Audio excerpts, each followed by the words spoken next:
When I was in Navy SEAL training, people go, how were you there for 18 months? The program was only 6 months long. You were in 3 hell weeks in 1 year. No one's ever done that. How did you do that? I talk about the new norm. When I lived in a $7 a month place when I was growing up for a short period of time, I loved it. I didn't know any different. That was my norm. Once we moved out of that place, we moved to a $236 a month place. I was like, I never want to go back to that little piece of shit.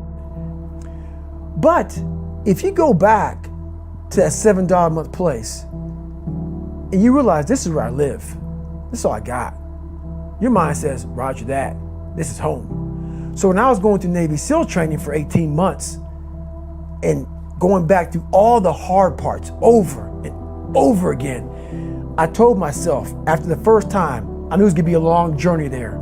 My body was breaking down. It was just how it was going on. I said, you know what, this is my new norm. So my mind said, it's like going to work. Like you go to work, you put your suit and tie on, I go into suffering every day. Every day suffering, being broken, duct taping my feet up, stress fractures, shin splints, being broken. This is my new norm. And your mind says, if we're not broken, this ain't normal. We gotta be broken. So then your mind starts to get tougher and tougher and more callous. People go, how did you run on broken feet? Broken shins. My mind knew this is how we operate. We're in Navy SEAL training. This is what we are. I became hell. And that became my new norm. I gave myself no way out. There was nothing outside these walls of hell. Nothing. I love God, but for a short period of time, I became the devil because that was hell. I became the boss, the owner, the CEO of Navy SEAL training. That was my mindset. And that's how you get through things. You immerse yourself in wherever it is, and you become that. You become that and give yourself no way out. When I was 297 pounds and I was fat as hell trying to be a Navy SEAL, the scariest thing in the world to me, even to this day, was that could have been the rest of my life. I thought then I was trying hard. That's the scariest thing in the world. I thought then, 297 pound, working for Ecolab, spraying for cockroaches, making $1,000 a month. I thought that was me at my 100% potential. Come to find out, a few years later, I wasn't anywhere near that. 106 pounds less, graduated Navy SEAL training, went on to do all these other things. Looking back on that was me trying hard. That's why people gotta understand, what is in us, we have no idea until we start trying hard. And I mean really trying hard, where you're obsessed with, hey, this is my new norm. My new norm is that, wow, this isn't always fun. It's not always meant to be fun. And that's when you know you're trying hard. People hear my story and think this guy is sadistic. I realized how the brain works. I figured out how the brain works. I'm a scared kid, and that's what gives me so much power. I had no foundation, and I built this off of just researching the mind. The feeling you get is basically invincibility.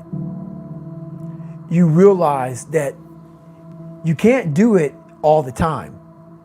When you need to do it, I know I can go to a place that I can live in. And when you know that you can run on broken legs and you can do certain things that a lot of people can do, but they're not willing to do, this power, this sympathetic nervous system of fight or flight, and you're fighting, it gives you this charge of energy of when you're sitting there at 3:30, 4 o'clock in the morning and you're duct taping your feet up because they're broken, and you're doing it by yourself, and you're going through arguably one of the hardest training in the world.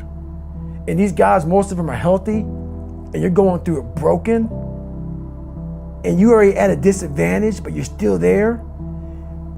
You can feed into that and tap into that for a lot of power.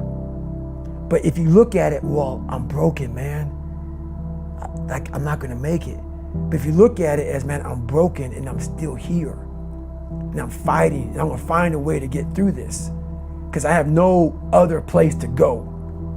It gives you a lot of power.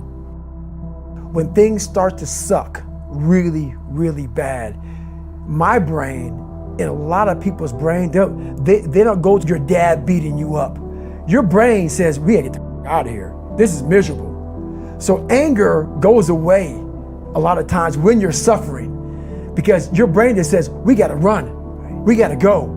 So that anger is not popping up saying, oh, I wanna show them, I wanna show those people. No, there has to be a much deeper, when I say deeper, it has to be down to mineral soil. It has to be down to that nice mineral soil where nothing can burn. You can't burn dirt. So it has to be down that low, that literally is something in you that's at the core of your soul. But you don't find it unless you spend a lot of time with what you want to be in life. I can't give that to you. Right. You can't give it to somebody. When you find your true passion in life, and my passion for me when like, oh, I want to be, I don't give a Navy SEALs, Army, I don't give a shit. I want to serve my country. I want to be someone that I'm proud of.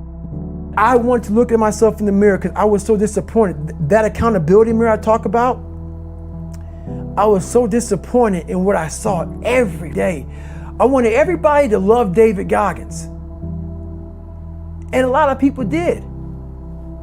I didn't love myself. But I knew a lot of us want to find peace first. So people say, man, you always talk about this suffering and pain and I'm at peace right now because I went through that. Right? You don't find peace first. If you do, Merry Christmas. More power to you. More power to you. I found peace on the opposite end of finding myself. And no one really finds themselves without going through trials, tribulations, suffering, accountability. And accountability is suffering.